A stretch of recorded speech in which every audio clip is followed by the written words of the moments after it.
তিনি বলেছেন ওখানকার একটা স্কুলের হেডমিস্ট্রেস বলেছেন এই শ্রমিকগুলো যে তারা রোজার সময়ও কাজ করেছে এবং যখন আগুন লেগে গেছে মন্দিরে তখন তারা আগুন নিবারণ দিচ্ছেন তিনি দেখেছেন। তাহলে আমার মনে হয় না এখান থেকে এখন আরেকজন সভাপতি ফরিদপুর মহিলা আওয়ামী লীগ উনি বলেছেন যে তৃতীয় পক্ষ হয়তো কেউ ঘটনা ঘটিয়ে থাকতে পারে।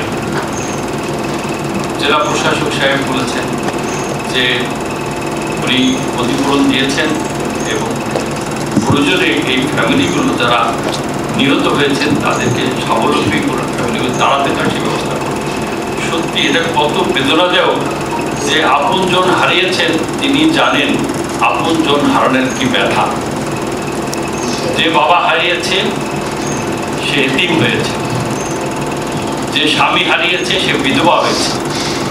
1 লক্ষ 2 লক্ষ 5 লক্ষ টাকা দিয়ে সেই ক্ষতিপূরণ আমরা করতে পারবো না। তবে এই ধরনের ঘটনা যাতে ভবিষ্যতে না হয় তার জন্য কি কি করণীয় করা যায় মাননীয় মন্ত্রী মহোদয়ের কাছ থেকে আমরা দিক নির্দেশনা নিব।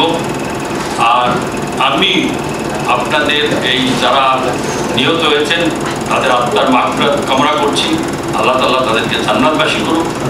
আর যারা আহত হয়েছেন তাদের সেবার জন্য প্রশাসনের পাশাপাশি আমরাও দায়িত্ব নেব যাতে তাদের সুচিন্ত এটা নিয়ে যেন বাইরে কোনো আলাদাভাবে বিচ্ছিন্নভাবে কোনো সমাবেশ না, এ ব্যাপারে আপনাদেরকে আমি অনুরোধ করবো। আপনারা আমি আছি সারা গ্রামের বাসায়, আপনারা আমার সাথে ব্যক্তিগতভাবে যোগাযোগ করতে পারেন, কিন্তু আপনাদের কাছে আমার সকলের অনুরোধ সমস্ত নেতৃবৃন্দ এখানে আছেন এটা নিয়ে যেন আর কোনো রকম হয় না, তাহলে সারা দেশে আমাদের ভাবমূর্তি নষ্ট হবে এবং আমরা কিন্তু আরও ক্ষতির সম্মুখীন হব। সবাইকে ধন্যবাদ। এবং আমি পরিশেষে মাননীয় মন্ত্রী সচিব ডিসি সাহেব আসছেন কষ্ট করে ঢাকা থেকে আপনাদেরকে